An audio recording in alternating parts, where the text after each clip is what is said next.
Good morning, everyone, and welcome. Welcome to all of you here, and welcome to those of you online as well. You have probably noticed that this evening is Halloween, and so our service has a Halloween theme, but also Samhain, which is the ancient Celtic festival of this time of year, and we'll also be bringing in All Souls and All Saints as well. So if you are familiar with any of those festivals, I hope that you will enjoy our service today. And we'll be saying more about all of them later. And as usual, this is a way for us to find our own way, our own Unitarian or personal way of relating to all the festivals that happen at this time of year. Including, of course, the Day of the Dead in Mexico, which will be starting tomorrow too. Poppy and I have put this service together, but Poppy actually is responsible for most of the content and also choosing most of the music too. So many, many thanks to Poppy for all the work that she's put into this service, and we'll be hearing from her later. But first, let's begin by lighting our chalice as a symbol of our free religious faith. And if you're watching at home, do please feel free to light a candle with me.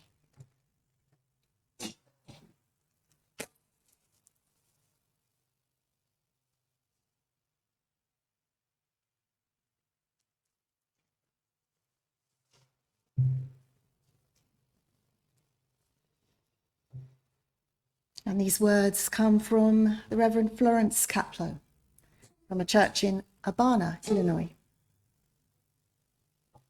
As we kindle this flame, we honor and remember those who have passed into the mystery.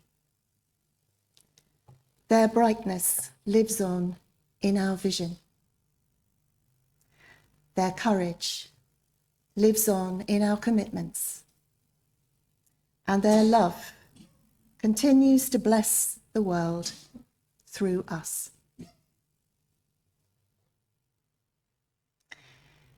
Amen.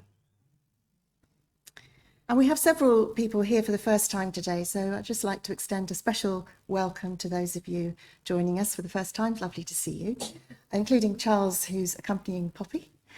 I hope that you will find your way through the service. We don't do anything without introducing it, so hopefully you'll always know what you're expected to do, which mostly is either sit or stand occasionally.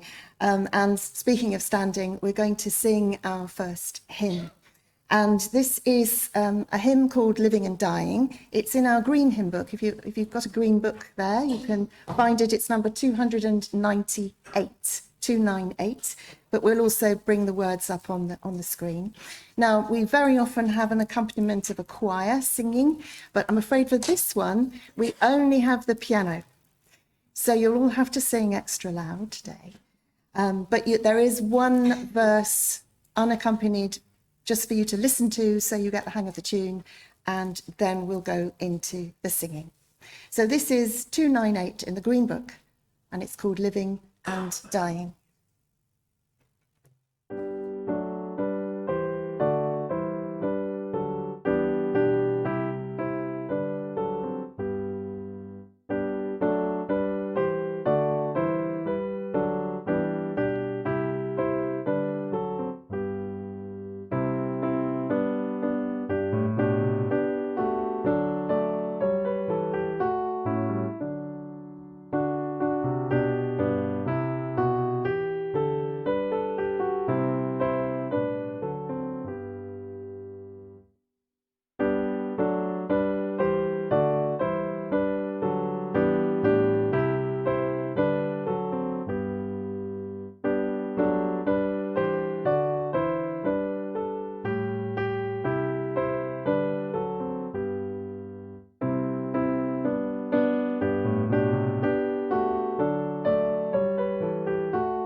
Excellent, thank you. Thank you for keeping up with that.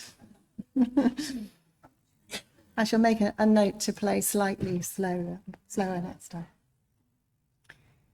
Let us join together in a time of prayer. Spirit of love, as we gather in the midst of life, we recognize also that our time here is limited. May this truly be a blessing. May we recognize that it is the gift of death that gives shape to our lives, energy to our endeavors, and meaning to our existence. May our finite time on earth encourage us to use each moment well, to be awake while we have the opportunity to be so, to live fully, and to love fearlessly all of our days. As we remember those who have gone before us and look ahead to those who will follow, let us embrace the mystery of life and death and surrender to the dance. Amen. There will be time later to light candles and name those we have lost.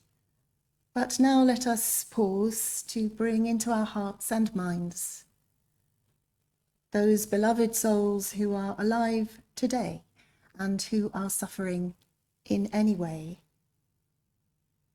whether known to us or unknown, in sickness or grief, in anxiety or fear, in oppression or poverty. Let us just sit for a moment and bring those people into our hearts and minds, particularly those of particular concern to us.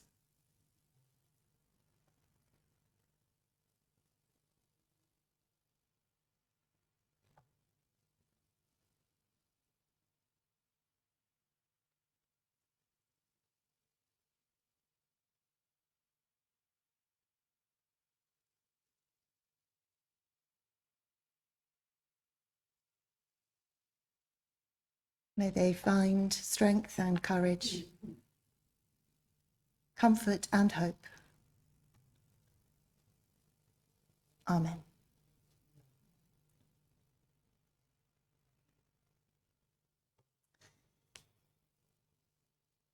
So we come now to our story, and the story is going to be read to us by Poppy.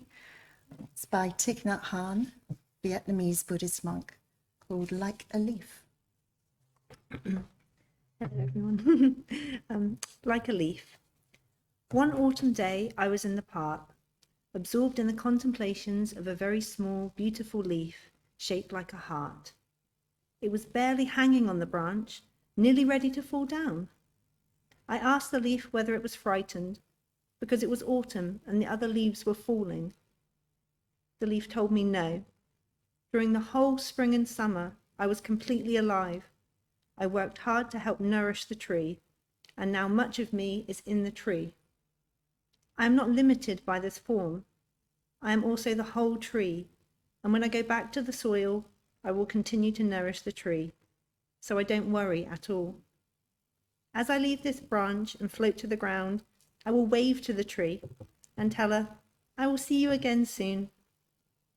That day there was a wind blowing, and after a while, I saw the leaf leave the branch and float down to the soil, dancing joyfully. As it floated, it saw itself already there in the tree. It was so happy. I bowed my head, knowing that I have a lot to learn from that leaf.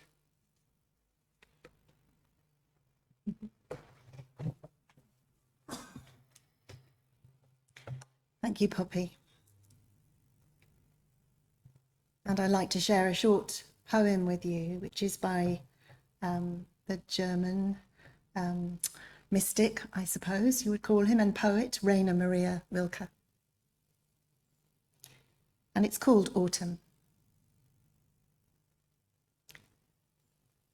The leaves fall as from far, like distant gardens withered in the heavens. They fall with slow and lingering descent. And in the nights, the heavy earth too falls from out the stars into the solitude. Thus all doth fall. This hand of mine must fall. And lo, the other one. It is the law. But there is one who holds this falling infinitely softly in his hands.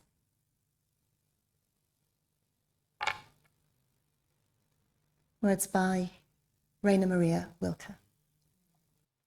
We'll now have some reflective music.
So Poppy and I are going to share the address between us, and then she's going to take the rest of the service really from there. So I'm going to begin with a little bit of background about the festivals of this time of year, and Poppy will talk more personally about what this time of year means to her. So the ancient Celtic festival of Samhain, it's spelt Samhain, but it's pronounced Samhain, marked the end of the harvest. I think I've come to the end of the harvest on my allotment, but I see that Delphine is still bringing in apples. Is that the end? It's the last. Marvellous timing, Delphine. It's Samhain, it's marking the end of the harvest. At least in the Northern Hemisphere, of course. And in the Celtic year, this would be the beginning of winter. And I suppose that chimes in quite nicely as well with our clocks going back at this time. So we have this, we coalesce around this time of year in various ways, in different traditions. So Samhain, it's not absolutely clear it was also associated with death, but there are some suggestions that the burial grounds were opened at this time. So there's some sort of connection or something came out of that. But in modern times, this festival has and is celebrated by neo-pagans and Wiccans, and I think quite a lot of people who are generally interested in the Celtic tradition, who see it as a time when the veil between the dead and the living is perhaps at its thinnest, and communication with the spirits of the deceased may have their roots in some of the old Celtic traditions of building bonfires and for protection and to ward off evil spirits, and dressing up to trick or hide from them, as well as some ancient practices of leaving sweets, offerings to appease the gods of the times. So there's some roots there. However, the name Halloween comes from the Christian tradition of All Hallows Eve. And All Hallows Eve was the vigil held before the holy day of All Saints. So that's where that name came from. And that was the practice of honouring the saints and the martyrs of the Christian faith. Now that also began actually at springtime in that tradition, but was moved over to coincide with the Celtic festivals. I think the Christian faith has often brought its own festivals into the spaces where the pagan and the Celtic festivals originally were. So now they all coincide. All Saints came into being because, as you probably know, the saints have their own days, a lot of them, but there's too many saints for everybody to have a day each. So there grew this tradition of having an All Saints Day where everybody in heaven could be celebrated. And this tradition is still practiced in the Catholic faith and also to some extent in the Protestant faith, but not necessarily so much. And that's on the 1st of November, and then the 2nd of November is All Souls Day, which is when we remember, as we have been doing, the souls of those who have passed away. And this is, yes, I think this one is more common to both Catholic and Protestant. And it's often accompanied, in Europe anyway, by people taking offerings and cleaning the graves and so on. But for Catholics, it's also a time to pray for people who are in purgatory, souls who they feel are stuck in purgatory. So it's a time to pray for them to be raised to heaven. Now, the Day of the Dead, or Dia de los Muertos, excuse my pronunciation, is a Latin American festival which is celebrated mostly in Mexico, but in other places as well. And that has its roots also in indigenous ancient times from the Aztec rituals. But when the Spanish colonized in the 16th century, they moved the indigenous festivals to coincide with the Catholic ones, or vice versa. Anyway, they brought them together. So the Day of the Dead lasts for also 2 days, the 1st of November and the 2nd of November, and I think they have a public holiday as well. And this is, again, dedicated to remembering the dead. November the 1st, traditionally set aside to remember the souls of children, while November the 2nd dedicated more to adults. But the tradition holds that on one of these days, the souls of the departed can come back and partake in the family traditions and take part in the celebrations. And long before sunrise, people go to the ceremonies to clean graves and place candles and marigolds to decorate because of the scent, which they believe is strong enough to encourage the souls back. And there's a tradition of cooking the deceased's favourite foods and listening to music while sharing memories. And I believe children also are treated to hearse-shaped chocolates and candy skulls and coffins made of sugar. So there's a very kind of light and shade aspect. There's celebration, there's mourning, and there's also celebration and an embracing the spirit of this time of year. So that's just a little bit about the festivals of this time. And I'm going to invite Poppy now to come up and tell us about her links with Halloween. Thank you. I now realise how long it is what I've typed. It's not that long. Is it not? No. Oh, okay.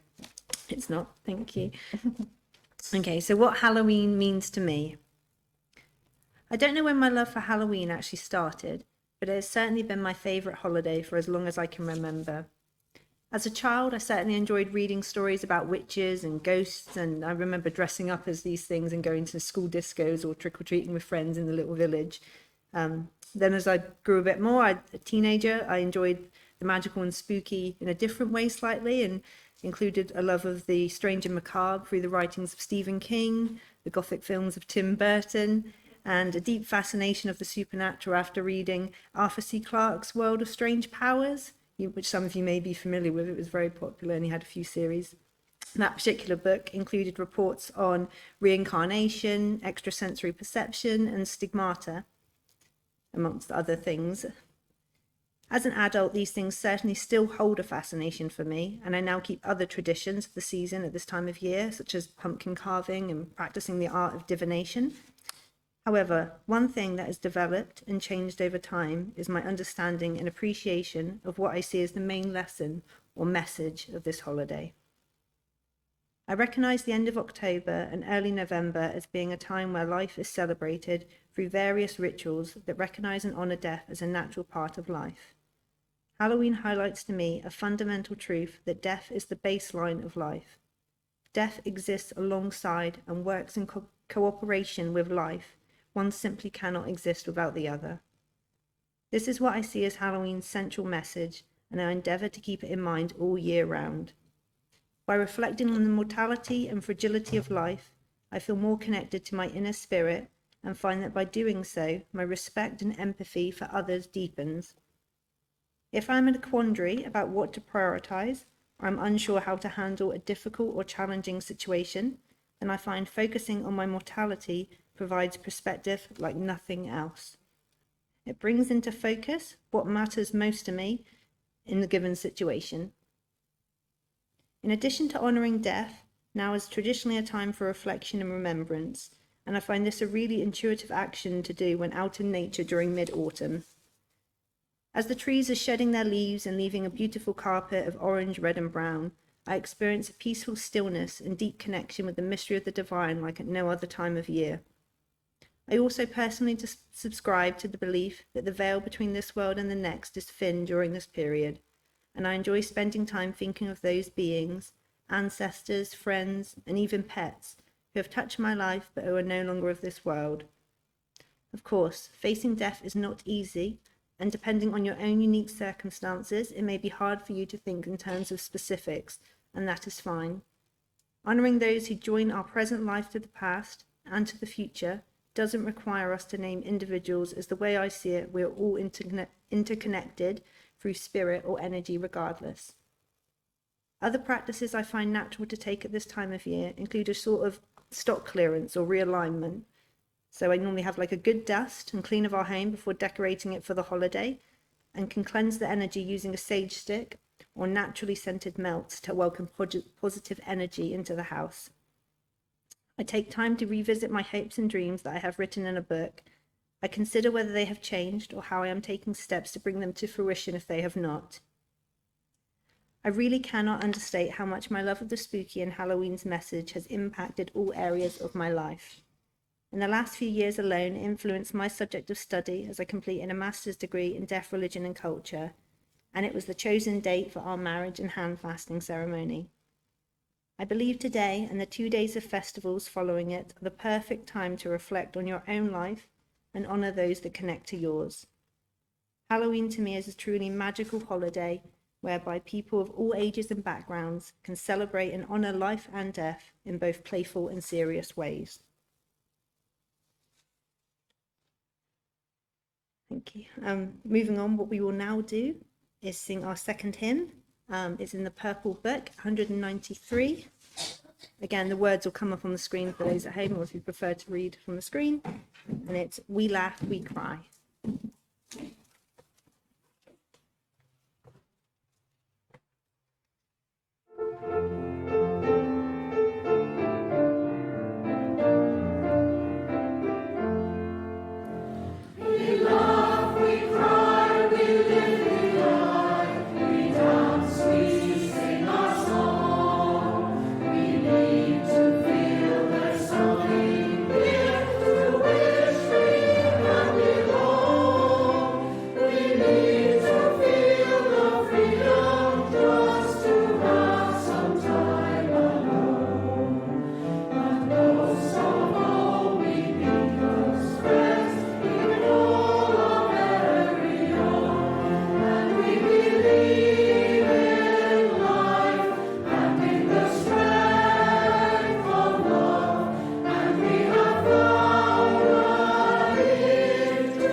a traditional Samhain blessing. May the ancestors deliver blessings on you and yours. May the new year bear great fruits for you. May your granted wishes be as many as the seeds in a pomegranate. May the slide into darkness bring you light.